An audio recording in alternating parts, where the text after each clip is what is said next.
Ribuan tahun yang lalu, di tengah hiruk-pikuk kota Athena yang agung, seorang filsuf besar bernama Plato menuliskan sebuah kisah yang akan terus membingungkan dan menginspirasi umat manusia hingga ribuan tahun kemudian.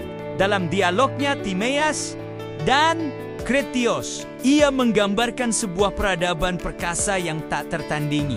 Sebuah pulau benua yang terletak di seberang pilar Hercules.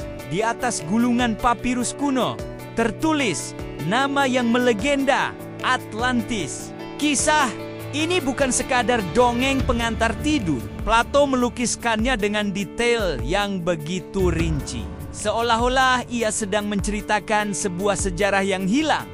Sebuah memori kolektif yang terkubur oleh waktu. Ia berbicara tentang sebuah kerajaan maritim yang kuat yang eksis sekitar 9.000 tahun sebelum masanya. Sebuah kekuatan yang mencoba menaklukkan dunia sebelum akhirnya menemui nasib tragisnya. Bayangkan sebuah kota yang kemegahannya melampaui imajinasi terliar sekalipun. Atlantis, menurut Plato, adalah sebuah keajaiban teknik dan arsitektur. Kanal-kanal raksasa melingkar konsentris, memisahkan daratan dan lautan dalam sebuah harmoni yang sempurna. Di pusatnya, berdiri istana-istana megah yang dilapisi orichalcum, sebuah logam misterius yang berkilauan seperti api. Bangunan-bangunan kristal menjulang tinggi ke angkasa, memantulkan cahaya matahari menjadi spektrum pelangi yang menari-nari di seluruh kota. Penduduknya bukan hanya makmur, tetapi juga memiliki penguasaan teknologi yang jauh melampaui zamannya. Kendaraan-kendaraan senyap melayang di atas kanal, ditenagai oleh sumber energi yang tak dapat dijelaskan. Mungkin berasal dari kristal-kristal raksasa yang menjadi jantung peradaban mereka.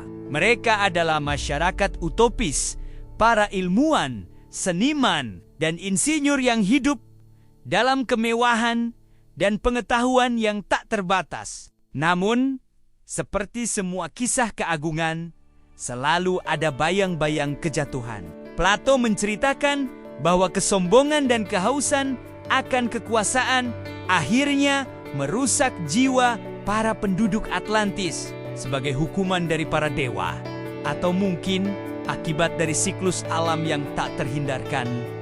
Bencana dahsyat pun tiba, hanya dalam satu hari dan malam yang mengerikan. Tulis Plato, bencana itu datang tanpa ampun.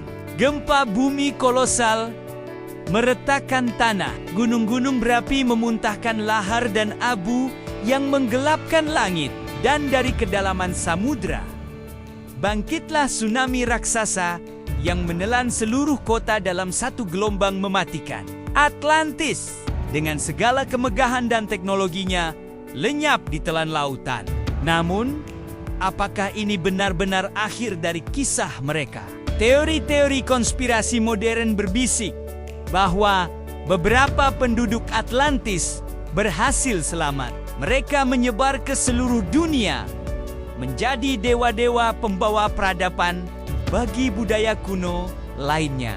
Mungkin saja pengetahuan canggih mereka adalah kunci di balik pembangunan piramida Giza di Mesir, atau kalender presisi suku Maya dibangun dengan bantuan teknologi cahaya aneh yang tak terpahami.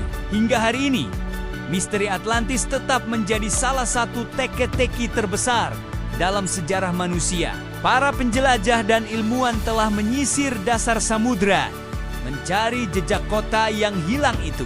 Beberapa mengklaim telah menemukan formasi batuan aneh di lepas pantai Bimoni, atau struktur misterius di dekat Spanyol yang menyerupai deskripsi Plato.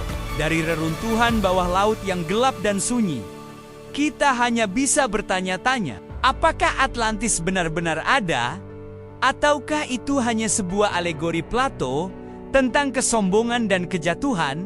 Jika mereka memang nyata, apakah sisa-sisa peradaban mereka masih bersembunyi di palung samudra yang paling dalam, menunggu waktu yang tepat untuk kembali? Ataukah dengan teknologi mereka yang tak terbatas, mereka telah meninggalkan bumi yang hancur ini dan pergi menuju bintang-bintang, membawa serta rahasia mereka selamanya. Pertanyaan itu tetap menggantung tanpa jawaban di kedalaman misteri yang tak berujung.